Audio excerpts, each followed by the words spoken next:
Hi everyone, welcome back to this channel. In this tutorial, I will show you how to expand your inventory in Grow a Garden 2.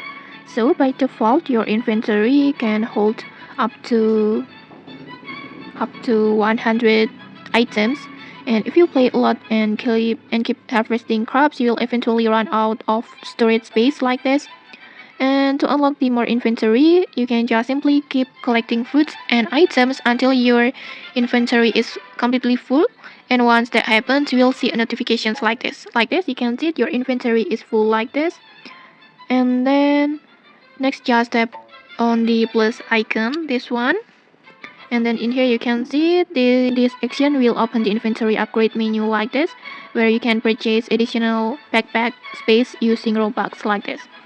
In here you can upgrade it with 80 Robux, so make sure you have enough Robux in your account before buying it.